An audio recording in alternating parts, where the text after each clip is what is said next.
कैसे हैं भाई लोग। तो कल सैटरडे का डबल हेडर देखने के बाद आज हम बात करने वाले हैं इंडिया और इंग्लैंड के मैच पे। करेंगे कल के मैचों के बारे में, ऑस्ट्रेलिया और न्यूजीलैंड और नीदरलैंड एंड बांग्लादेश, जहां ऑस्ट्रेलिया 5 रनों से एक थ्रिलर मैच में जीती और नीदरलैंड ने बांग्लादेश को किया अपसेट 87 रनों से एक बड़ी जीत से। तो करेंगे बात सारी चीजों पे। तो चलिए शुरू करते हैं बिना शैम्पू का ऐड किए। तो ऑस्ट्रेलिया और न्यूजीलैंड का मैच होना था धर्मशाला में, जहाँ पर न्यूजीलैंड के कप्तान टॉम लेथम ने पहले टॉस जीता और पहले गेंदबाजी करने का फैसला लिया और वहां से बैटिंग करने आते हैं नए ओपनर जोड़ी David Warner and Travis head. और भाई साहब क्या खेलते हैं। मीन पहले 15-20 ओवर में 11 का रन रेट चल रहा है आपका। 15 ओवर में 151 तो मैंने भी देखा था। और फिर आते हैं the man with the golden hand, Glenn Phillips, चटकाते हैं ऑस्ट्रेलिया का पहला विकेट 20वें ओवर में 175 रनों पे।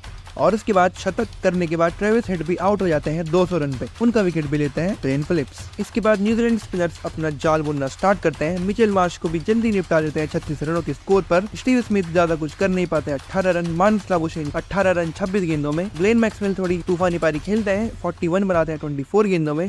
जॉश इंग्लिश अच्छी पारी खेली 38 बॉलों में। पैट कमिंस छक्के पे 37 बनाए 14 गेंदों में। मिचेल स्टार्क 1 रन, एडम लंबा 0 और जॉश हेजलवुड 0। और अगर हम नजर डालें न्यूजीलैंड की गेंदबाजी पर, मैट हेनरी बहुत ज्यादा महंगे हुए पहले ही ओवर से, जब उन्होंने 1 ओवर में 3 छक्के दिए थे ट्रेविस हेड के खिलाफ। 7 ओवर डालते हैं, 67 रन देते हैं, 1 विकेट लेते हैं।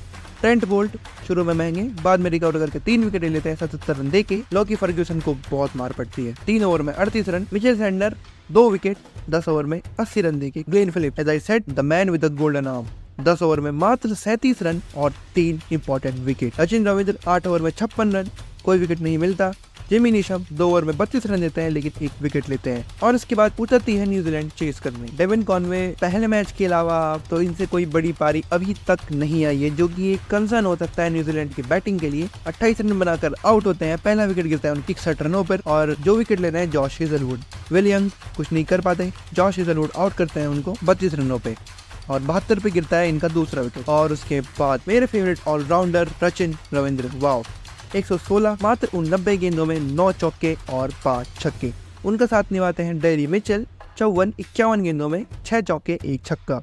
टॉम लेथम कप्तान फिर कुछ नहीं कर पाते 21-22 गेंदों में। ग्लेन फिलिप्स बॉलिंग में काफी अच्छा काम लेकिन बैटिंग में कुछ कर नहीं पाए। जिमी नीशम टीम में वापसी की और न्यूजीलैंड को वापसी कराई मैच में भी। आखिर तक लेके गए, 58 बनाए 39 गेंदों में, 3 चौके 3 छक्के। आखिर में मिचेल स्टार्क एक अच्छा तो नहीं कहूंगा मैं, 19 रन डिफेंड करने थे, 14-15 रन दे देते हैं, लेकिन फाइनली ये होता है कि ऑस्ट्रेलिया मैच जीत जाती है 5 रनों। और प्लेयर ऑफ द मैच रहते हैं ट्रेविस हेड 109 मात्र 67 गेंदों में। तो अब हम बात करते हैं अपने दूसरे मैच नीदरलैंड वर्सेस बांग्लादेश। तो नीदरलैंड्स के कप्तान स्कॉट एडवर्ड्स पहले टॉस जीतते हैं ईडन गार्डन्स के मैदान पे और पहले बल्लेबाजी का निर्णय लेते हैं और उनके ओपनर्स फेल होते हैं। विक्रमजीत 3, डेवॉर्ड 0 पे आउट होते हैं। बेरेसी एक अच्छी पारी खेलता है, रन बॉल 41। एकरमैन 15-33 गेंदों में। एडवर्ड्स कप्तानी पारी फिर से 68 बनाते हैं 89 गेंदों में। रीडे द ऑलराउंडर 17 रन 32 गेंदों में। और उसके बाद एक अच्छी पारी खेलता है एसेंजल ब्रेज 61 गेंदों में 35 रन बनाते हैं। लवन बेक 23-16 गेंदों में एक अच्छी पारी खेलते हैं। एस अहमद 6, आर्यन दत्त 9 और पवन मीकन 0। और अगर हम बात करें बांग्लादेशी बॉलिंग की तो सारिफुल इस्लाम 10 ओवर में 51 रन 2 विकेट। तस्कीन अहमद 9 ओवर में 43 रन 2 विकेट। शाकिब अल हसन कप्तान 10 ओवर में 37 रन 1 विकेट।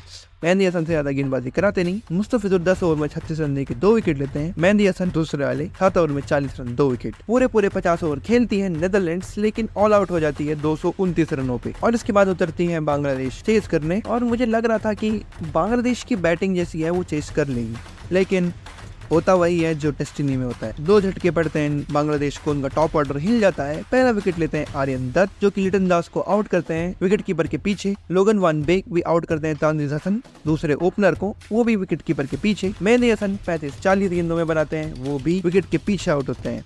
शांतो कुछ कर नहीं पाते फिर से। शाकिब अल हसन कप्तान भी कुछ कर नहीं पाते, 5 रन 14 गेंदों में। एक्सपीरियंस मुशफिकुर रहीम भी नहीं कर पाते कुछ, 1 रन बनाते हैं 5 गेंदों में। महमदुल्लाह पिछले मैच के हीरो 20 रन बनाते हैं 41 गेंदों में।